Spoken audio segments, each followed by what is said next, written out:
Update nga po pala sa oil painting na ginawa ko. Ito na po pala yung result. Magpapadada nga muna po pala ako. Ay, ito nga po pala si Kuya Artmark. Tara, samahan niyo ako sa panibagong vlog. Dito nga po, sinimulan ko muna sa transition para naman maganda yung pasok. Ha. Dito nga po, hindi ko na pinidyoan yung lahat na ginawa ko. Dito na lang sa matapit na matapos.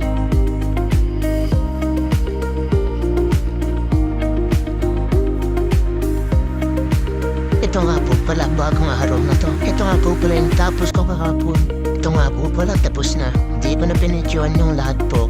Pinatransition ko muna. Dito nga tinitigan ko muna. Ito na nga po pala yung final result. Yan po, yan. Yung part na yan, basa pa yan. Tas maraming part basa pa.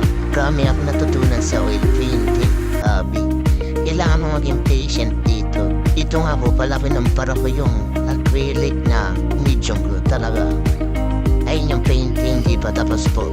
Tas ito yung oil, yung dapat yung canvas mo dito, iba dapat. First time pa naman to, kaya tignan natin. Ito nga po pala yung morsel na painting. Kinumpara ko sa hindi pa tapos na acrylic na ginagawa ko. Ito nga po, yan yung oil tas acrylic. Transition, parang pang commercial twins. Yan nga po pala yung mga ginagamit kong sa oil painting. Yan. Kapareho pa na sa pinalit ni Mama. Haha.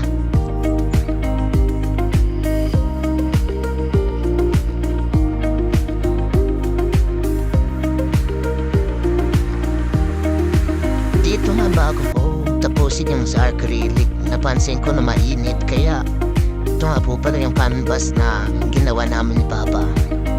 Customized paint ay canvas nga po pala itong customized nga po pala itong pinipinturan ko. Yung canvas dito galing sa napanalunan ko nung second place po ako, yung itong tela ng canvas. Opo pala, may pintura na yung kamay kasi na nagpintura. Parang customized na rin to po yung canvas. Dito nga binilad ko na yung canvas para di na sayang sa init at sa oras. Para man may ginagawa ko yung araw. Dito nagbibisi-bisi na naman. Ayun nga pala si Pa. Inaayos ko na yung canvas na nilalagay. Makiyot na ako dyan sa bahay kasi ang date ko dito nga po matatapos na po. Kaya bye-bye, to God be all the glory. Thank you for watching. God bless po sa inyo.